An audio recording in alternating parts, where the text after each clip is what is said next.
Bonjour tout le monde, c'est Nathalie de nellydesign.com. Si vous êtes comme moi ou mes enfants, vous avez sûrement plein de feutres de couleurs chez vous. Et bien aujourd'hui, je vais vous montrer comment faire pour les utiliser avec votre cricotte et aussi quels sont ceux qui fonctionnent le mieux. Alors, j'ai reçu ces adaptateurs de la compagnie Springbok Craft Supply. Et je suis super contente de les essayer. Vous allez voir, ça donne un super beau résultat. Ça nous permet tellement une grande variété avec la cricotte pour faire plein de dessins. Donc, la chose que je veux vous montrer, c'est comment enlever et remplacer par ça l'adaptateur de cricotte. Donc, c'est super simple. Vous avez simplement à l'ouvrir. Une fois qu'il est ouvert, vous allez mettre votre doigt en dessous. Il y a une petite résistance qui se fait, mais en appuyant fort, ça fait toux et voilà, il est sorti. Et à ce moment-là, vous allez rentrer les crayons à l'intérieur de ceux-ci et ceux-ci vont, vous faites simplement le laisser tomber dedans et le fermer. Par contre, ce que je suggère fortement de faire, c'est vraiment de rentrer le crayon à l'intérieur avant de l'insérer là, parce que des fois, il faut appuyer vraiment fort. Donc, si je prends, mettons, celui-là, je le rentre ici, il va faire un clic, celui-là, et on va pouvoir tout simplement l'insérer comme ça. Si certains des crayons font des clics, mais d'autres crayons ne le feront pas.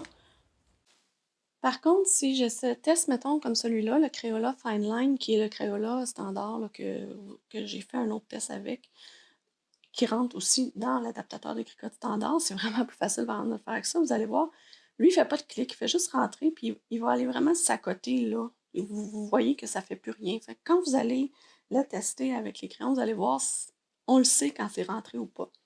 Donc, le seul qui m'a causé de la difficulté, c'est le Pilot Fineliner. Lui, son embout est un peu spécial. Donc, le Pilot Fineliner, son embout, si on le compare aux autres, le dessus n'est pas tout à fait pareil. Donc, faut pas s'en faire, c'est normal, c'est le seul qui est comme ça. On m'a expliqué que c'était vraiment parce qu'il était plus difficile à rentrer, le Fineliner, pour... il devait être vraiment serré pour éviter qu'il bouge. Donc, quand on l'entre, on pense qu'on a terminé comme ça. Mais il reste un petit bout ici, là. C'est pas tout à fait parfait. Faut vraiment aller appuyer fort. Puis même ce que moi je fais, c'est que je l'appuie sur le tapis. Vous avez entendu le beau bang que ça vous a fait dans les oreilles, je suis désolée. Mais c'est ça qui indique qu'on a vraiment rentré et qu'il n'y a plus rien qui dépasse et que ça va fonctionner dans la cricotte. Alors, ça c'est ce que je voulais vous montrer.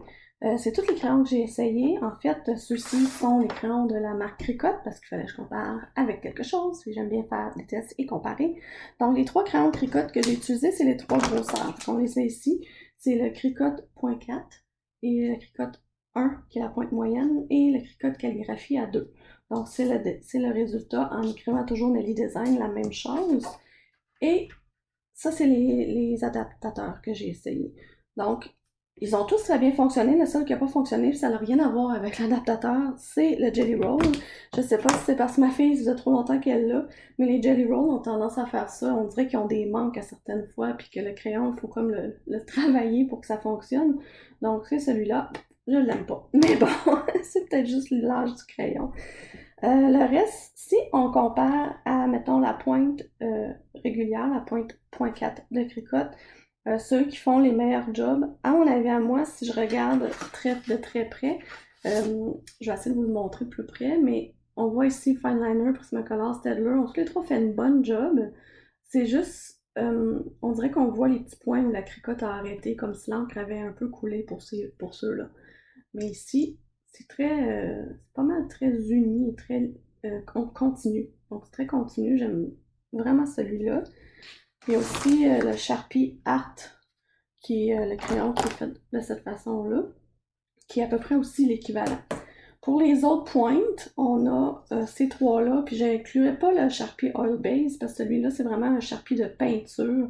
Donc on dirait qu'il est il y a comme sa catégorie à part, mais il a quand même très bien fonctionné. Même si ce crayon-là, c'est lui, puis il faut le brasser et l'appuyer là, avant pour faire sortir la peinture. Il a quand même été capable d'écrire tout ça d'une traite sans avoir de manque. Peut-être que si c'était plus long, il faudrait peut-être sortir le crayon de la cricotte, faire une pause, puis aller appuyer un peu là, si aller appuyer ici, là, si je vous montre, c'est vraiment un crayon qu'il faut peser comme ça. Donc, il faudrait faire une pause, sortir le crayon, aller appuyer dessus, puis le remettre dedans pour faire ressortir la peinture.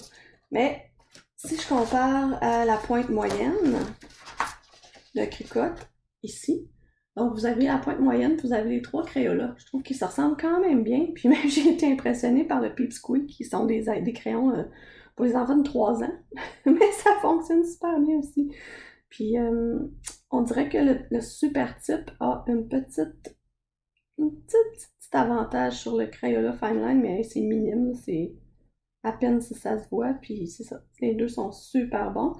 Même un petit peu mieux que je trouve que le Cricut, mais en fait plus détaillé, je dirais. La pointe peut-être un peu plus fine que la Cricut, parce qu'on voit ici que les lettres ont été remplies au complet, tandis qu'ici, ils sont pas remplis. Et le dernier, et non le moindre, les Sharpies. Sérieusement impressionnée par la qualité de ça. J'ai fait un Sharpie métallique. Pouvez-vous vous imaginer tout ce qu'on peut faire avec ça? Si on est capable de mettre le Sharpie dans la cricotte, c'est vraiment une belle, belle, belle qualité. Moi, juste pour celui-là, je trouve c'est magique. Vous pouvez voir le lien vers la compagnie canadienne Springbok Craft Supply dans la description de cette vidéo. La semaine prochaine, je vais vous montrer comment graver du métal, alors n'oubliez pas de vous inscrire à ma chaîne et cliquer sur la petite cloche pour ne rien manquer. Bye bye!